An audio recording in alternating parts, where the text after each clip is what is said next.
ನಿಮ್ಮ ದೇಹ ರಿಲ್ಯಾಕ್ಸ್ ಮಾಡ್ಕೊಳ್ಳಿ. ಎರಡೂ ಕೈಗಳನ್ನ ದೇಹದ ಪಕ್ಕಕ್ಕೆ ತನ್ನಿ. ಈಗ ದೆವ್ವ ಆಗ್ಲಿ ದೇವರಾಗ್ಲಿ ಮೈ ಮೇಲೆ ಬರುತ್ತೆ ಅಂತ ಹಲವಾರು ಪೇಷಂಟ್ಸ್ಗಳು ನಮ್ಮ ಹತ್ರ ಬರ್ತಾರೆ. ಈ ಬೆರಳು ನೋಡ್ತಾ ಇರಿ, ಬಟ್ ಏನೋ ಹೇಳಕ್ ಬಂದವಳೆ ಅನ್ಸುತ್ತೆ, ಏನಂತ ಗೊತ್ತಿಲ್ಲ ನಂಗೆ. ಈ ಬೆರಳು ನೋಡ್ತಾ ಇದ್ದೀರಿ, ನೋಡ್ತಲೇ ಇರಿ, ನೋಡ್ತಾ ಇದ್ದೀರಿ. ದೆವ್ವ ಇದೆ, ನಾನು ನೋಡಿದ್ದೀನಿ, ನಾನು ಅನುಭವಿಸಿದ್ದೀನಿ, ತಾಕತ್ತಿದ್ರೆ ಬನ್ನಿ. ನನಗೆ ನಗು ಬರುತ್ತೆ. ಇಷ್ಟು ವರ್ಷದಿಂದಲೂ ಕೂಡ ಮಶಾಣದಲ್ಲಿ ಕಾಲ ಕಳೆದಿದ್ದೀನಿ. ಜೀವಂತ ಸಮಾಧಿ ಆಗಿದ್ದೀನಿ ಮಶಾಣದಲ್ಲಿ, ಗಂಗಾವತಿನಲ್ಲಿ. ದೊಡ್ಡ ಮರದ ಕೆಳಗಡೆ 24 ಗಂಟೆ ಜೀವಂತ ಸಮಾಧಿಯಾಗಿದ್ದೆ. ಸೋಮವಾರಪೇಟೆಯಲ್ಲಿ 12 ಗಂಟೆಗಳ ಕಾಲ ಜೀವಂತ ಸಮಾಧಿಯಾಗಿದ್ದೇನೆ. ಮಶಾಣದಲ್ಲಿ ಒಂದು ದಿವಸ ಇಡೀ ರಾತ್ರಿ ಕಳೆದಿದ್ದೀನಿ. ಎಲ್ಲೂ ಕೂಡ ನನಗೆ ಆ ದೆವ್ವಗಳು ಉಪದ್ರವ ಕೊಟ್ಟಿಲ್ಲ, ಕೊಡೋದು ಇಲ್ಲ. ಸಾರ್ವಕಾಲಿಕ ಸತ್ಯ. ಸೈನ್ಸ್ ದೆವ್ವ ಇದೆ ಅಂತ ಹೇಳೋದಕ್ಕೆ ಎಲ್ಲೂ ಸಾಕ್ಷಿ ಇಲ್ಲ. ನಾನೊಬ್ಬ ವಿಜ್ಞಾನ ಶಿಕ್ಷಕನಾಗಿ ಹೇಳ್ತಾ ಇದ್ದೀನಿ, ಅದು ನಿವೃತ್ತಿ ಆಗಿದ್ದೇನೆ. ಈಗ ಎಲ್ಲೂ ದೆವ್ವಗಳು ಕಂಡಿಲ್ಲ. ನಾನು ನೋಡಿದೆ, ನನ್ನ ಅನುಭವಕ್ಕೆ ಬಂದಿದೆ, ನಾನು ಕಣ್ಣಾರೆ ಕಂಡಿದ್ದೀನಿ. ತಾಕತ್ತಿದ್ರೆ ಅಲ್ಲೋಗಿ, ತಾಕತ್ತಿದ್ರೆ ಇಲ್ಲಿಗೆ ಬನ್ನಿ, ಸವಾಲು. ಇವೆಲ್ಲ ಮೂರ್ಖತನದ ಪರಮಾವಧಿಗಳು. ಸೈನ್ಸ್ ಅಕ್ಸೆಪ್ಟ್ ಮಾಡ್ಕೊಳ್ಬೇಕು. ನೀವು ಇದನ್ನೆಲ್ಲ ತೋರಿಸ್ಲಿಕ್ಕೆ ಸೈನ್ಸಿನ ಪರಿಕರಗಳು ಬೇಕು, ತಂತ್ರಜ್ಞಾನ ಬೇಕು, ವಿಜ್ಞಾನ ಬೇಕು. ಸುಮ್ಮನೆ ಗಾಳಿಲಿ ಹೋಗುವಂಥ ಮಾತುಗಳನ್ನ ಆಡಬೇಡಿ. ಈಗಲೂ ನಾನು ಮನವಿ ಮಾಡ್ಕೊಳ್ತೀನಿ, ನೀವೆಲ್ಲಿಗಾರ ಕರೀರಿ, ನೇರವಾಗಿ ಹೇಳ್ತಾ ಇದ್ದೀನಿ, ನೀವೆಲ್ಲಿಗಾರ ಕರೀರಿ, ಒಬ್ಬನ್ನೇ ಬಿಟ್ಟೋಗಿ. ಇಂಥ ಪ್ಲೇಸಲ್ಲಿ ನೀವು ಇರೋಕ್ಕಾಗಲ್ಲ ಅಂತ ಅನ್ನಿ, ಅಂಥ ಪ್ಲೇಸಲ್ಲಿ ದಿನಗಟ್ಟಲೆ ಇಡೀ ರಾತ್ರಿ ನಾನೊಬ್ಬನೇ ಇದ್ದು ಬರ್ತೇನೆ. ಪೊಲೀಸ್ನವರ ಅನುಮತಿ ತಗೊಂಡು, ಆ ಜಾಗದ ಮಾಲೀಕರ ಅನುಮತಿ ತಗೊಂಡು, ಸರ್ಕಾರದ ಅನುಮತಿ ತಗೊಂಡು ನನ್ನೊಬ್ಬನ್ನೇ ಬಿಟ್ಬಿಡಿ. ಇಂಥ ಕಡೆ ಹೋಗಿ ಸರ್ ನೀವು ತಾಕತ್ತಿದ್ರೆ ಅಂತ ನಿಮ್ಮ ಭಾಷೆನಲ್ಲಿ ಹೇಳಿ, ನಾನು ಖಂಡಿತ ಹೋಗ್ಬಿಟ್ಟು ಬರ್ತೇನೆ. ನಿಜವಾಗ್ಲೂ ಅಲ್ಲಿ ದೆವ್ವಗಳಿದ್ದರೆ ನನ್ನ ಬಲಿ ತಗೊಳ್ಳಿ, ನಾನು ರೆಡಿ ಇದ್ದೀನಿ. ದೆವ್ವಗಳಿಲ್ಲ ಅಂತ ಹೇಳಿ ಸಾಬೀತುಪಡಿಸಿ ನಾನು ಹೊರಗಡೆ ಬಂದಾಗ ಯೂಟ್ಯೂಬ್ಗಳಲ್ಲಿ, ಚಾನಲ್ಗಳಲ್ಲಿ, ಟಿ ವಿಗಳಲ್ಲಿ ದೆವ್ವದ ಅಸ್ತಿತ್ವ ಇದೆ ಅನ್ನೋದನ್ನು ಹೇಳೋದನ್ನು ಬಿಟ್ಬಿಡಿ ಅಂತ ಮನವಿ ಮಾಡಿಕೊಳ್ತೇನೆ. ಎಲ್ಲರಿಗೂ ಉತ್ತರ ಕೊಟ್ಕೊಂಡು ಕೂತ್ಕೊಳ್ಳಿಕ್ಕೆ ನನ್ನ ಕೈಲಾಗಲ್ಲ. ನಾನು ಇರೋದನ್ನು ಇದ್ದಾಗಿ ಹೇಳ್ತೀನಿ. ನಿಮಗೆ 10 ಲಕ್ಷ ಇದ್ದಾರೆ, ವ್ಯೂವರ್ಸ್ ಇದ್ದಾರೆ, ಅದೆಲ್ಲ ಅವರವರಿಗೆ ಬಿಟ್ಟಿದ್ದು. ವಿಜ್ಞಾನವನ್ನು ವಿಜ್ಞಾನವಾಗಿ ನೋಡಿಕೊಂಡು ಜನರ ಮುಂದೆ ವಾಸ್ತವದ ನೆಲೆಗಟ್ಟಿನಲ್ಲಿ ನಾನು ಹೇಳೋದನ್ನು ಹೇಳ್ತಾ ಹೋಗ್ತೀನಿ. ಯಾರಿಗಿದ್ರಿಂದ ಹರ್ಟಾಗುತ್ತೆ, ನೋವಾಗುತ್ತೆ ಗೊತ್ತಿಲ್ಲ. ಕಾಣದ ದೆವ್ವಗಳು ಈ ಪ್ರಪಂಚದಲ್ಲಿಲ್ಲ, ಕಾಡುವ ಮನುಷ್ಯ ದೆವ್ವಗಳಿವೆ. ಸರ್, ಆತ್ಮಗಳಿವೆ ಅಂತ ಹೇಳ್ತಾರೆ, ಸೈಂಟಿಫಿಕಲಿ ಆತ್ಮಗಳಿವೆಯಾ? ಸರ್, ಖಂಡಿತವಾಗಿಯೂ ಇಲ್ಲ. ಅದ್ರ ಬಗ್ಗೆ ನಾವು ಪುರಾಣಗಳಲ್ಲಿ, ಕಥೆಗಳಲ್ಲಿ ನಾವು ಕೇಳಿದ್ದೀವಿ ಅಷ್ಟೇ. ನಮ್ಮ ಸೈಂಟಿಫಿಕ್ ಎವಿಡೆನ್ಸ್ ಯಾವುದೂ ಇಲ್ಲ ಸರ್. ಎಲ್ಲ ಹೈಪೋಥಿಸಿಸ್ ಅಂತ ಹೇಳ್ತೀವಿ, ಇರಬಹುದು ಅಂತ ಹೇಳಿ ಥಿಯರಿ ಬರೆದಿರ್ತಾರೆ. ಕೆಲವರು ಸೈಕಾಲಜಿಸ್ಟ್ ಇರ್ಬೋದು, ಸೈಕ್ಯಾಟ್ರಿಸ್ಟ್ ಇರ್ಬೋದು, ಇದ್ರ ಬಗ್ಗೆ ವೇರಿಯಸ್ ರಿಸರ್ಚ್ ಪಬ್ಲಿಷ್ ಮಾಡಿದ್ದಾರೆ. ಬಟ್ ಯಾವುದೂ ಕೂಡ ಕನ್ಫ್ಯೂಷನ್ ಬಂದಿಲ್ಲ. ಅವರು ಕೂಡ ಇರಬಹುದು ಅಂತಲೂ ಹೇಳಿಲ್ಲ, ಇಲ್ಲ ಅಂತಲೂ ಹೇಳಿಲ್ಲ. ಇನ್ಕನ್ಕ್ಲೂಸಿವ್ ಅಂತೀವಿ, ಯಾವುದು ನಿರ್ದಿಷ್ಟವಾಗಿ ಇಲ್ಲ ಅಂತಲೇ ಹೇಳ್ತೀವಿ. ದೆವ್ವ ಇದೆ ಅಂತ ಹೇಳೋದೇ ಒಂದು ಅಫೆನ್ಸ್. ಮೌಢ್ಯತೆಯ ಕಾನೂನಿನ ಅಡಿಯಲ್ಲಿ ತಪ್ಪಾಗುತ್ತದೆ. ಇನ್ನು ಅದರಿಂದ ಎದುರಿಸೋದಿದೆಯಲ್ಲ, ಏನೋ ನೋವಾಗ್ಬಿಡ್ತು ಅಂತ ಹೇಳೋದಿದೆಯಲ್ಲ, ಇದು ಇನ್ನೂ ಕೂಡ ದೊಡ್ಡ ಅಪರಾಧ ಆಗುತ್ತೆ. ಭಯಮುಕ್ತ ಸಮಾಜವನ್ನು ಮಾಡಬೇಕು ಅಂತ ಹೇಳಿ ಬುದ್ಧ, ಬಸವ, ಅಂಬೇಡ್ಕರ್ ಅವರು ಹೋರಾಟ ಮಾಡಿದರು. ನಾವಿನ್ನೂ ಭಯದಲ್ಲೇ ಅವ್ರನ್ನ ಇರಿಸ್ಕೊಳ್ಳೋಕ್ಕೆ ಜನಗಳಿಗೆ ಎದುರಿಸ್ತಾ ಇದ್ದೀವಿ, ನಮ್ಮ ಸ್ವಾರ್ಥ. ಇನ್ನೂ ಕೆಲವರು ಈ ವಿಜ್ಞಾನ ತಂತ್ರಜ್ಞಾನವನ್ನು ಬಳಸಿಕೊಂಡು ಸತ್ತವರು ಮಾತನಾಡ್ತಾರೆ. ಬಟ್ ಏನೋ ಹೇಳಕ್ ಬಂದವಳೆ ಅನ್ಸುತ್ತೆ, ಏನಂತ ಗೊತ್ತಿಲ್ಲ ನಂಗೆ. ಕೇಳ್ಬೇಕಾಗಿತ್ತು.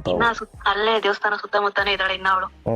ಅಲ್ಲಿ ಅವಳ ಹಾಳ್ ಮಾಡಿದ್ರಲ್ಲ, ಆ ಜಾಗದಲ್ಲೂ ಇದ್ದಾಳೆ. ಅವ್ರ ಮನೆ ಅಂದ್ರೆ ಅವ್ರ ಮನೆ ಸುತ್ತಮುತ್ತ ಅಲ್ಲೂ ಇದ್ದಾಳೆ. ಅಲ್ಲ, ನಿಮ್ಗೆ ಸೌಜನ್ಯ ಅಂತಾನೆ ಹೇಗ್ ಗೊತ್ತಾಯ್ತು? ಮುಖ ಅವಳದೇ ಅಲ್ವಾ ಕಾಣಿಸಿದ್ದು, ಬೇರೆಯವ್ರದ್ದು ಕಾಣಿಸಿದ್ರೆ ಏನೋ ಬೇರೆ ಆತ್ಮ ಅನ್ಬೋದಾಗಿತ್ತು. ಅವಳದೇ ರೂಪ ಅಲ್ವಾ. ನನ್ನ ಮೈ ಮೇಲೆ ಬಂದು ಮಾತಾಡ್ತಾರೆ, ನನ್ನ ಇರುವಿಕೆಗೆ ಕಾಣಿಸ್ತಾ ಇದ್ದಾರೆ. ನೋಡಿ, ಅಲ್ಲಿ ಹೋಗ್ಬಿಡ್ತು ನೋಡಿ, ನನ್ನೊಳಗಡೆ ಬಂದು ಮಾತಾಡ್ತಾ ಇದ್ದಾರೆ ಅಂತ ಹೇಳಿ ತಂತ್ರಜ್ಞಾನ ಬಳಸ್ಕೊಂಡು ಇನ್ನಾರ ಜೊತೆಲೂ ಮಾತಾಡ್ತೀನಿ, ಸೆಲೆಬ್ರಿಟಿ ಜೊತೆ ಮಾತಾಡ್ತೀನಿ, ಸತ್ತೋರ್ ಜೊತೆ ಮಾತಾಡ್ತೀನಿ ಅಂತ ಹೇಳಿ ಜನ್ಮಾಂತರ ಪುನರ್ಜನ್ಮ ಅಂತ ಈಗಲೂ ನಂಬಿಸ್ತಾ ಇದ್ದಾರೆ. ಓಕೆ, ನಿಮ್ಮ ಹತ್ರ ಏನು ಹೇಳಿಲ್ವಾ? ಏನು ಹೇಳಿಲ್ಲ ಅವಳು. ಬಟ್ ನನಗೆ ಸಡನ್ ಆಗಿ ಕಾಣಿಸ್ಕೊಂತಲ್ಲ, ನಾನು ಬಿದೋಗಿದ್ದೀನಿ. Okay okay okay okay okay okay. ಇದು ಯಾವಾಗ ನಡೆದಿದ್ದು? ಆಯ್ತು, 1 ವೀಕ್. ಈಗ ರೀಸೆಂಟ್ ಆಗ? ಓಕೆ. ಹುಷಾರಿದ್ದೀರ ಆಗೋಗಿತ್ತು 2 ದಿನ ನನಗೆ. ಅಲ್ಲಿಂದ ಬರ್ಬೇಕಾದ್ರೆ ಚೆನ್ನಾಗಿ ಇದ್ದೆ, ಬಂದಾದ್ಮೇಲೆ ಹುಷಾರ್ ತಪ್ಪೋಗಿದ್ದೆ. ಓಕೆ. ಒಂಥರ ಸುಸ್ತು, ಇದ್ರೊಳಗಾಗ್ದೆ. ಅಂದ್ರೆ ಅವಳು ಏನೋ ಹೇಳಕ್ ಬಂದೋಳೆ ಪಾಪ. ಅದು ಹೇಗೆ ಅಂತ ಹೇಳಿ ನಮ್ಮ ಪರಿಷತ್ನ ಒಂದು ಸಿಬ್ಬಂದಿಯನ್ನ ಕರೆಸಿ ಒಂದು ಮರುಸೃಷ್ಟಿ ಮಾಡಿದ್ದೀನಿ. Please watch. ಅಷ್ಟೇಗಳಿದ್ದೇ ಇರ್ತವೆ. ನೀವೇ ಯಾವುದೋ ಹುಡುಗಿ ಕರ್ಕೊಂಬಂದಿದ್ದೀರಿ, ಮಾಡಿಸಿದ್ರಿ, ಹೇಳ್ಸಿದ್ರಿ, ಆಮೇಲೆ ಕೊನೆಗೆ ತಾಕತ್ತಿದ್ರೆ ನಾವು ಕೊಟ್ಟು ಹುಡುಗಿ ಕರೆಸಿ ಮಾಡಿ. ಎಸ್, ನಿಮಗೆ ಬೇಕಾದವ್ರನ್ನು ಕರ್ಕೊಂಬನ್ನಿ. ಅವರಲ್ಲಿ ವೀಕ್ ಮೈಂಡ್ ಇದ್ದರೆ ಅವ್ರ ಜೊತೆಲೂ ಕೂಡ ಮಾತನಾಡಿಸ್ತಾ ಹೋಗ್ತೀನಿ. ಈಗ ಈ ಹುಡುಗಿ ನಮ್ಮ ಹುಡುಗಿ ಅಂತಲೇ ಅಂದ್ಕೊಳ್ಳಿ, ನಮ್ಮ ಪರಿಷತ್ತವರೇ ಅಂತಲೇ ಅಂದ್ಕೊಳ್ಳಿ. ಈಗ ಆ ಹುಡುಗಿಯ ಮನಸ್ಸನ್ನು ಒಂದು ಕೇಂದ್ರಕ್ಕೆ ತೆಗೆದುಕೊಂಡು ಹೋಗ್ತೀನಿ, ಏನಾಗುತ್ತೆ ಅಂತ ನೋಡೋಣ. ಅಮ್ಮ ಮನಿಕೊಳ, ಆರಾಮಾಗಿ ಮಲಗಿದ್ದೀರಿ, ಕಣ್ಬಿಟ್ಟಿರಿ, ನಿಮ್ಮ ದೇಹ ರಿಲ್ಯಾಕ್ಸ್ ಮಾಡ್ಕೊಳ್ಳಿ. 2 ಕೈಗಳನ್ನು ದೇಹದ ಪಕ್ಕಕ್ಕೆ ತನ್ನಿ. ಈ ಬೆರಳು ನೋಡ್ತಾ ಇರಿ,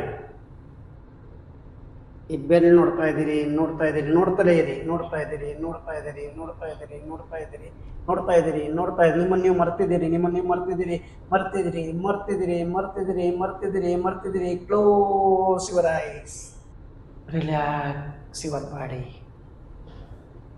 ರಿಲ್ಯಾಕ್ಸ್ ಯುವರ್ ಮೈಂಡ್. ವರ್ಷದ ಹಿಂದಕ್ಕೋಗಿ ಹೋಗ್ತಾ ಇದೆ ನೋಡಿ. 9, 8, 7, 6, 5, 4, 3, 2, 1, 0. ಓ ಮನಸ್ಸೇ ಮಾತಾಡು, ಈ ಜನ್ಮದಲ್ಲಿ ನೀವೇನಾಗಿದ್ದೀರಿ? ಗೃಹಿಣಿ. ಗೃಹಿಣಿ. ಎಸ್. ಏನೇನೆಲ್ಲ ಅನುಭವಿಸಿದ್ರಿ ಹೇಳಿ?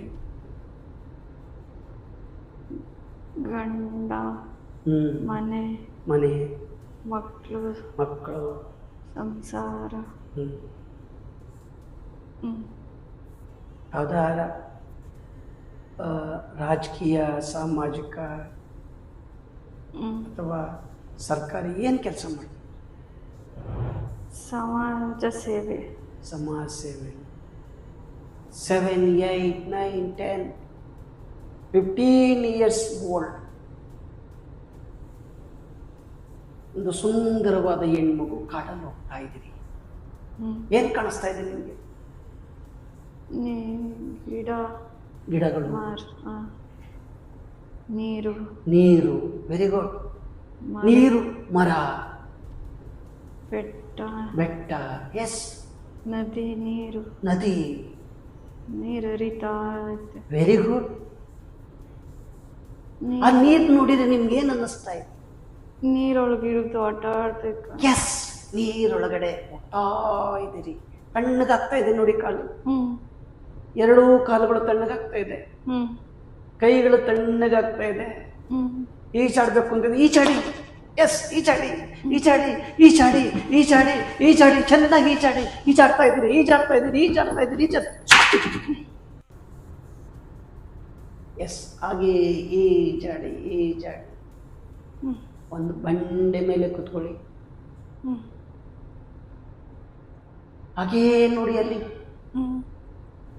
ಆ ಸರೋವರದೊಳಗಡೆ ಮೊಸಳೆ ಇದೆ. ನಿಮಗೆ ತಿನ್ನಕ್ಕೆ ಬರ್ತಾ ಇದೆ, ಹೆದರಿಕೆ ಆಗುತ್ತೆ ನೋಡಿ. ಓಡಿ ನಿಧಾನಕ್ಕೆ ಯೋಚನೆ ಮಾಡಿ, ಏನಾಗ್ತಾ ಇದೆ ಅಲ್ಲಿ? ಬರ್ತಾ ಇದೆ ನೋಡಿ. ಇಲ್ಲ, ಮೊಸಳೆ ನಿಮ್ಮನ್ನು ಕಚ್ಚಲ್ಲ, ಭಯ ಪಡಬೇಡಿ. ಮುಂದಿನ ಜನ್ಮದಲ್ಲಿ ಏನಾಗಬೇಕು ಅಂತ ಅನಿಸ್ತಾ ಇದೆ? ನವಿಲು. ಯಾಕೆ ನವಿಲಾಗಬೇಕು ಅಂತ ಅನಿಸ್ತಾ? ಆಟ ಆಡ್ಕೊಂಡು, ಡ್ಯಾನ್ಸ್ ಮಾಡ್ಕೊಂಡು, ಖುಷಿಯಾಗಿ ಡ್ಯಾನ್ಸ್ ಮಾಡಿಕೊಂಡು, ಆಟ ಆಡ್ಕೊಂಡು ಖುಷಿಯಾಗಿರ್ಬೇಕು ಅನ್ಸುತ್ತಲ್ಲ? ಎಸ್. ಮುಂದಿನ ಜನ್ಮದಲ್ಲಿ ನೀವು ನವಿಲೇ ಆಗಿರೋದಂತೆ. ಈ ಜನ್ಮ ನಿಮಗೆ ಸಾರ್ಥಕ ಆಗಿಲ್ವಾ? ಇಲ್ಲ. ಹಾಂ, ಹಾಗೇ ರಿಲ್ಯಾಕ್ಸ್ ಮಾಡ್ಕೊಳ್ಳಿ please. Relax please, relax please, relax please, relax please. ದೀರ್ಘವಾಗಿ ಉಸಿರಾಡಿ. ನಾರ್ಮಲ್ಲಿಗೆ ನಿಮ್ಮ ದೇಹನ ಯಥಾಸ್ಥಿತಿ ತೆಗೆದುಕೊಂಡು ಬನ್ನಿ. ನೋಡಿ ನಿಮ್ಮ ದೇಹನ, ನಿಮ್ಮ ಕೈಗಳನ್ನ ಅಲ್ಲಾಡಿಸಿ, ನಿಮ್ಮ ಕಣ್ಣಿದೆ ಕಾಲುಗಳು ಅಲ್ಲಾಡಿಸಿ, ಎರಡೂ ಕೈಗಳನ್ನು ರಬ್ ಮಾಡಿ ಉಜ್ಜಿ ಎರಡೂ ಕೈಗಳನ್ನು ಮುಖದ ಮೇಲೆ ಇಟ್ಕೊಳ್ಳಿ. ಹಾಗೆಯೇ ಎರಡೂ ಕೈಗಳನ್ನ ಅಂತರಕ್ಕೆ ತಗೊಂಡು ನಿಮ್ಮ ಕಣ್ಣಿಂದ ದೃಷ್ಟಿ ನೋಡ್ತಾ ಇರಿ. ಆರಾಮ್ಸೆ ಕೂತ್ಕೊಳ್ಳಿ. ನೀವು ಹೇಳ್ದಂಗೆ ನನ್ನ ಮನಸ್ಸು ಹೋಗ್ತಾ ಇತ್ತು. ನೀವು ಹೇಳ್ತಿದ್ರಲ್ಲ, ನದಿ, ಬೆಟ್ಟ, ಗುಡ್ಡ ಅದೆಲ್ಲ ಕಾಣಿಸ್ತು. ಅಂದರೆ ಆ ಮೈಂಡ್ ಇನ್ವಾಲ್ವ್ಮೆಂಟ್ ಆಗಿತ್ತು. ನೀವು ಹೋದಂಗೆ ನನಗೆ ನಾವು ಹೌದು, ನಾನು ನದಿಗೆ ಹೋಗ್ತಾ ಇದ್ದೀನಿ, ಬೆಟ್ಟ ಗುಡ್ಡ ಕಾಣಿಸ್ತಿದೆ. ಅದು ಈ ಜನ್ಮದ ನಾವು ಹೇಳಿದ್ದ ಅಥವಾ ಹಿಂದಿನ ಜನ್ಮಿದ್ದ? ಅದು ನೀವು ಹೇಳಿದ್ರಲ್ಲ, ಅದೇ ಅದೇ ರೀಕಾಲ ರಿಕಾಲ ಅಷ್ಟೇ. ಅಷ್ಟೇ. ಅದು ಹಿಂದಿನ ಮುಂದಿನ ಜನ್ಮದ ಯಾವುದೂ ಇಲ್ಲ, ಏನೂ ಇಲ್ಲ. ಏನು ಹೇಳ್ತೀರಿ ಜನಕ್ಕೆ? ನೀವು ಹೇಳ್ತಾ ಇದ್ದಂಗೆ ಅವ್ರು ಹೇಳ್ತಾ ಇದ್ದಿದ್ದು ನಾನು ಅಲ್ಲಿ ಮಾಡ್ತಾ ಇತ್ತು. ಮೈಂಡು ಕೈ ಹಿಂಗೆ ಇಡು ಅಂದರೆ ಕೈ ಇಟ್ಟೆ, ಕಾಲಾಗ್ಲ ಹಿಂಗಿಡು ಅಂದರೆ ಕಾಲಿಟ್ಟೆ. ರಿಲ್ಯಾಕ್ಸ್ ಆಗು ಅಂದರೆ ರಿಲ್ಯಾಕ್ಸ್ ಆದೆ. ಹಿಂದಿನ ಜನ್ಮಕ್ಕೆ ಹೋಗು ಅಂದರೆ ಅದೇ ನನ್ನ ಮೈಂಡ್ ಹಿಂದಿನ ಜನ್ಮ ನಾನೇ ಒಂದು ಕ್ರಿಯೇಟ್ ಮಾಡೋ ಥರ ಹೋಯ್ತು. ಹೌದಾ, ಹಿಂಗೆ ಆಗಿರ್ಬೋದಾ ಅಂತ ನನಗೆ ನಾನೇ ತಗೊಂಡೆ ಅದನ್ನು. ನೋಡಿದ್ರಲ್ಲ, ಯಾರಲ್ಲಿ ವೀಕ್ ಮೈಂಡ್ ಇರುತ್ತೆ, ಬಲಿಷ್ಠವಾದ ಮನಸ್ಸು ಇರೋರು ಯಾವುದನ್ನು ನಂಬಲ್ಲ, ವಾಸ್ತವದಲ್ಲಿ ಬದುಕನ್ನು ಕಟ್ಟಿಕೊಳ್ತಾ ಇರ್ತಾರೆ. ಯಾವುದಕ್ಕೂ ಮಾರು ಹೋಗಲ್ಲ, ಮೋಸನೂ ಹೋಗಲ್ಲ. ಒಂದಿಷ್ಟು ದುರಾಸೆ, ಒಂದಿಷ್ಟು ದುರ್ಬಲ ಮನಸ್ಸು, ಮಾನಸಿಕ ಮತ್ತು ದೈಹಿಕವಾಗಿ ಕಾಯಿಲೆಗೆ ಬಿದ್ದಂಥ ಆ ಮನಸ್ಸು ಡಿಪ್ರೆಷನ್, ಆನ್ಸೈಟಿ, ಸ್ಟ್ರೆಸ್ ಇವೆಲ್ಲವಕ್ಕೂ ಒಳಗಾದಾಗ ಡಿಸೋಸಿಯೇಟಿವ್ ಡಿಸಾರ್ಡರ್ ಅನ್ನೋ ಕಾಯಿಲೆಗೆ ತುತ್ತಾಗುತ್ತೆ. ಆಗ ಇಲ್ಲದನ್ನ ಇದೆ ಅಂತ ಹೇಳಿ ಅಕ್ಸೆಪ್ಟ್ ಮಾಡ್ಕೊಳ್ತಾ ಹೋಗಿ ಇದೊಂದು ಮಾನಸಿಕ ಕಾಯಿಲೆ ಆಗಿದೆ. ಅದನ್ನು ನಾನು ಹೇಳಿದ್ರೆ ತಪ್ಪಾಗುತ್ತೆ. ನಮ್ಮ ಗಿರೀಶ್ ಡಾಕ್ಟರ್ ಹೇಳ್ತಾರೆ, ಪ್ಲೀಸ್. ಇವಾಗ ನಾವು ಕೂಡ ಟಿ ವಿಯಲ್ಲಿ, ಮಾಧ್ಯಮಗಳಲ್ಲಿ ಕೆಲವ್ರನ್ನ ನೋಡಿದ್ವಿ. ನಾವು ಅಪ್ಪು ಪುನೀತ್ ರಾಜ್ಕುಮಾರ್ ಅವರ ಒಟ್ಟಿಗೆ ಮಾತಾಡಿದ್ವಿ. ಮತ್ತು ಸುಶಾಂತ್ ಸಿಂಗ್ ರಾಜ್ಪೂತ್ ಅವರು ಕೂಡ ಮರಣ ಹೊಂದಿದಾಗ ಅವ್ರ ಹತ್ರನೂ ಕೂಡ ಮಾತಾಡಿದ್ವಿ ಅಂತ ಮಾಧ್ಯಮಗಳಲ್ಲಿ ನಾವು ನೋಡಿದ್ದೀವಿ. ಆ ಮಾತಾಡಿರೋ ಅಂಥದ್ದನ್ನ ಆಡಿಯೋ ಅಥವಾ ವಿಡಿಯೋ ಕೊಡಲಿ, ಯಾಕೆಂದರೆ ಯಾವುದೇ ಎವಿಡೆನ್ಸ್ ಇಲ್ಲ. ಯಾವುದೋ ಒಂದು ಕನೆಕ್ಟ್ ಮಾಡ್ತಾರೆ, ಯಾವುದೋ ಒಂದು ಡಿವೈಸನ್ನು ಇಡ್ತಾರೆ. ಆ ಡಿವೈಸು ಕೂಡ ಯಾವುದು ಕ್ಯಾಲಿಬ್ರೇಟೆಡ್ ಇಲ್ಲ, ಯಾವುದು ಕೂಡ ಅಥೆಂಟಿಕ್ ಇಲ್ಲ. ಇದಕ್ಕೆ ಆ ಥರ ಸಾಧ್ಯ ಇಲ್ಲ ಅಂತ ನಾನು ಹೇಳ್ತೀನಿ. ಆತ್ಮದ ಜೊತೆಗೆ ಮಾತಾಡೋಂಗಿದ್ರೆ ನಾವು ಯಾವ ದೇಶದಲ್ಲೂ ಕೂಡ ಸತ್ತಂಥ ಹಿರಿಯ ಪ್ರಧಾನಮಂತ್ರಿಗಳ ಜೊತೆ ಮಾತಾಡಿ, ಈಗ ಇಂಡಿಯಾ ಪಾಕಿಸ್ತಾನ ವಾರ ಆಗುತ್ತೆ, ಅಲ್ಲೂ ಕೂಡ ನಾವು ಇದಕ್ಕೆ ಒಂದು ಅಂತ್ಯವನ್ನು ಆಡ್ಬೋದು. ಅಂತಾರಾಷ್ಟ್ರೀಯ ಮಟ್ಟದಲ್ಲಿ ಇರಾನ್ ಅಮೆರಿಕ ವಾರ ಆಗ್ತಾ ಇದೆ, ಅಲ್ಲೂ ಕೂಡ ಇದು ಆತ್ಮಕ್ಕೆ ಚಿಕಿತ್ಸೆ ನೀಡ್ತೀವಿ ಅಂತೇಳಿ ಅದಕ್ಕೂ ಕೂಡ ಕನ್ಫ್ಯೂಷನ್ನ ತರ್ಬೋದು. ಆಮೇಲೆ ಸತ್ತಂಥವ್ರು ಮರ್ಡರ್ ಆಗಿರುತ್ತೆ, ಆ ಕೇಸ್ನು ಕೂಡ ಮಿಸ್ಟ್ರಿಗಳನ್ನ ಕೂಡ ಸಾಲ್ವ್ ಮಾಡ್ಬೋದು. ಈಗ ಫಾರೆನ್ಸಿಕ್ ಸೈನ್ಸ್ ಎಲ್ಲ ಅಷ್ಟು ಅಡ್ವಾನ್ಸ್ ಆಗಿದೆ, ಆದರೂ ಕೂಡ ಇದು ಸಾಧ್ಯನೇ ಇಲ್ಲ. ಹಂಗಿದ್ದಿದ್ರೆ ಮರ್ಡರ್ಗಳೆಲ್ಲ ಇನ್ವೆಸ್ಟಿಗೇಷನಲ್ಲಿ ಆತ್ಮದ ಮುಖಾಂತರ ನಾವು ಮರ್ಡರ್ಗಳು ಯಾರು ಮಾಡಿದ್ದಂತ ಕಂಡುಹಿಡಿಬೋದಾಗಿತ್ತು. ಆ ನಿಟ್ಟಿನಲ್ಲಿ ಇದು ಸುಳ್ಳು, ಆತ್ಮ ಆಗಲಿ ಇಲ್ಲ. ಮತ್ತು ಪುನರ್ಜನ್ಮಕ್ಕೆ ನಾವು ತಗೊಳ್ಳೋದಾದರೆ ಅದು ಕೂಡ ಇಲ್ಲ ಅಂತ ನಾವು ಒಂದು ಸೈಂಟಿಫಿಕ್ಕಾಗಿ ಹೇಳಬೇಕಾಗುತ್ತೆ. ಕೆಲವರು ನಮ್ಮಲ್ಲಿ ಪೇಷಂಟ್ಸ್ ನಾವು ನೋಡ್ತೀವಿ, ಸರ್ ನಮಗೆ ನೋವುಗಳಿದೆ, ಈ ನೋವುಗಳೆಲ್ಲ ನಮ್ಮ ಪುನರ್ಜನ್ಮದಿಂದ ಬಂದಿರ್ಬೋದು ಅಂತ ಹೇಳ್ತಾರೆ. ಬಟ್ ನಾವು ನಮ್ಮ ಸೈಂಟಿಫಿಕ್ ಎವಿಡೆನ್ಸ್ ಇರೋಂಥ ನಮ್ಮ ಮಾತ್ರೆಗಳು, ನಾವು ಚಿಕಿತ್ಸೆಯನ್ನು ಕೊಟ್ಟಾಗ ಅದರಿಂದ ಗುಣ ಆಗ್ತಾರೆ ವಿನಃ ಈ ಪುನರ್ಜನ್ಮ ಚಿಕಿತ್ಸೆ ಅಂತ ಕೆಲವರೆಲ್ಲ ಹೋಗಿ ಬರ್ತಾರೆ ನಮ್ಮ ಹತ್ರ, ಅಲ್ಲಿಂದ ಯಾವುದೇ ಗುಣ ಆಗಿರೋದು ನಾವು ನೋಡಿರೋದಿಲ್ಲ. ಇಲ್ಲಿ ಬಂದಾಗ ನಾವು ಎವಿಡೆನ್ಸ್ ಇರೋ ಟ್ರೀಟ್ಮೆಂಟ್ ಕೊಟ್ಟಾಗ ಗುಣ ಆಗ್ತಾರೆ. ಹಾಗಾಗಿ ಪುನರ್ಜನ್ಮನೂ ಇಲ್ಲ, ಆತ್ಮನೂ ಇಲ್ಲ ಅಂತ ನನ್ನ ಆತ್ಮೀಯ ಬಂಧುಗಳೇ, ತಮ್ಮ ಪ್ರಚಾರದ ಉಚ್ಚತನಕ್ಕಾಗಿ, ಸ್ವಾರ್ಥಕ್ಕಾಗಿ ಇನ್ನೂ ಜನರನ್ನು ಭಯದ ನಡುವಿನಲ್ಲಿ ಇರಿಸೋದನ್ನು ಸ್ಟಾಪ್ ಮಾಡಿ ಭಯಮುಕ್ತ ಸಮಾಜವನ್ನು ನಾವು ಉಂಟು ಮಾಡೋಣ.